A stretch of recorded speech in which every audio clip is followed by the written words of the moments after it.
আসসালামু আলাইকুম, welcome to my channel. আমি আরিফুল হোসেন আনোয়ার। আমরা পড়তেছিলাম এইচএসসি সেট চ্যাপ্টার 5 প্রোগ্রামিং ভাষা।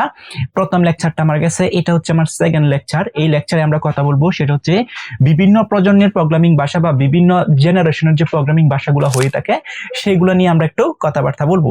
এখন প্রোগ্রামিং এর যে ভাষাটা আছে, প্রোগ্রামিং এর ভাষা কিন্তু বা ফার্স্ট অফ অল যে প্রোগ্রামিং ভাষাটা আবিষ্কার হয়েছিল সেটা হচ্ছে 1945 সালে।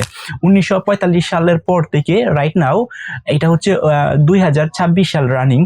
এই যে একটা বছরের ভিতরে যে প্রোগ্রামিং ভাষা, অনেক প্রকার কিন্তু প্রোগ্রামিং ভাষা আবিষ্কার হয়েছে, ক্রমানুসারে কিন্তু হয়েছে। অর্থাৎ সেটা হতে পারে 5 বছর পর পর, 10 বছর পর পর, বা আরো বেশি, বা নিয়ারলি সামথিং লাইক দ্যাট। এরকম বছর একটা বছর গ্যাপ গ্যাপ দিয়ে কিন্তু বিভিন্ন প্রকার প্রোগ্রামিং ভাষা কিন্তু রাইট নাও পৃথিবীতে আছে।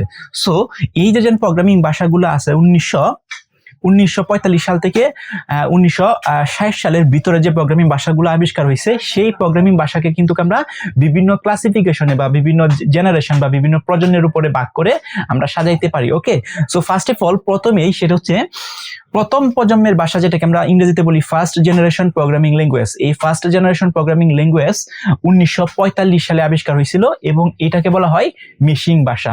এখন হোয়াট ইজ দ্য মেশিন ভাষা? এই মেশিন ভাষা নিয়ে আমরা আমার পরবর্তীতে ক্লাসে হচ্ছে বিস্তারিত ভিডিও আসবে। সো আমরা আপাতত এই প্রোগ্রামিং ল্যাঙ্গুয়েজের যে ভাষা, প্রজন্মের ভাষাগুলা কবে কত তারিখ আবিষ্কার হয়েছিল এবং কোনটাকে কি বলে সেটা নিয়ে একটু আলোচনা করি, এবং পরবর্তীতে ইন্ডিভিজুয়ালি প্রত্যেকটা টপিকের উপর আমার ভিডিও আসবে। সো মনে রাখতে হবে, প্রথম প্রজন্মের ভাষা যেটাকে আমরা ইংরেজিতে বলি ফার্স্ট জেনারেশন প্রোগ্রামিং ল্যাঙ্গুয়েজ, সেটা হচ্ছে 1945 সালে আবিষ্কার হয়েছিল এবং এটাকে বলতে হচ্ছে প্রোগ্রামিং বা মেশিন ভাষা। ওকে, আচ্ছা। এরপরে কিছু বছর পর 1945 থেকে 1960, দ্যাটস মিন 5 বছর পর, 1945 থেকে 1950, তার মানে 5 বছর পর দ্বিতীয় প্রজন্মের ভাষা আসছে একটা, সেটাকে আমরা বলি সেকেন্ড জেনারেশন প্রোগ্রামিং ভাষা, এবং এটাকে বলি আমরা এসএমবির ভাষা। হোয়াট ইজ দ্য এসএমবির ভাষা? নেক্সট ভিডিওতে আসবে। আচ্ছা, এরপরে যেটা আছে সেটা তৃতীয় প্রজন্মের ভাষা, যেটাকে আমরা বলি থার্ড জেনারেশন প্রোগ্রামিং ল্যাঙ্গুয়েজ। এই তৃতীয় প্রজন্মের ভাষা হচ্ছে 1960 সালে, সেটাকে আমরা বলি উচ্চতর ভাষা। তার মানে 1950 সালের পর থেকে 1960 সালে ভাষাটা আসছে। তার মানে এখানে হচ্ছে গ্যাপিং হচ্ছে 10 বছর, অর্থাৎ 10 বছর পর, অর্থাৎ এসএমবির ভাষার 10 বছর পর উচ্চতর ভাষা আসছে, সেটা হচ্ছে 1960 সালে, এবং এটাকে আমরা বলি তৃতীয় প্রজন্মের ভাষা, অর্থাৎ থার্ড জেনারেশন প্রোগ্রামিং ল্যাঙ্গুয়েজ।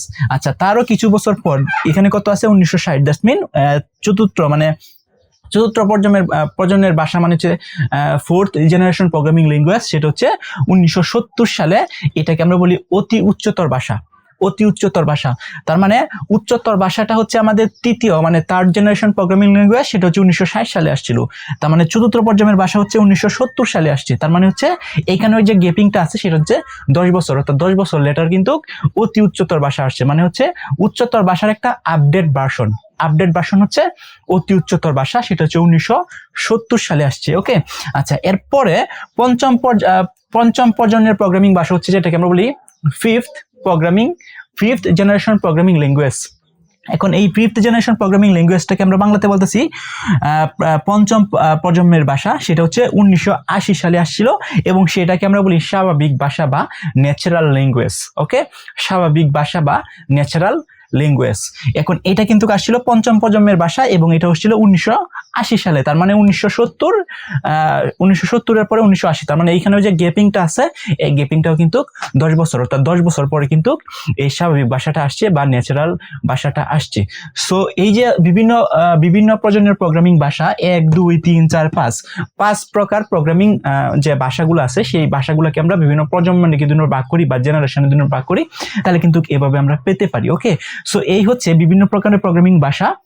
এবং পরবর্তীতে ক্লাসে এই যে মেশিন ভাষা, এসএমবি ভাষা, উচ্চতর ভাষা, অতি উচ্চতর ভাষা এবং স্বাভাবিক ভাষা বা ন্যাচারাল ল্যাঙ্গুয়েজ, এই বিষয়গুলো আসলে কি সেইগুলো নিয়ে আমরা কথাবার্তা বলতে থাকবো এবং এক্সপ্লেন করার চেষ্টা করবো। ওকে, সে পর্যন্ত সবাই ভালো থাকেন, সুস্থ থাকেন, and stay connected with me. আল্লাহ হাফেজ।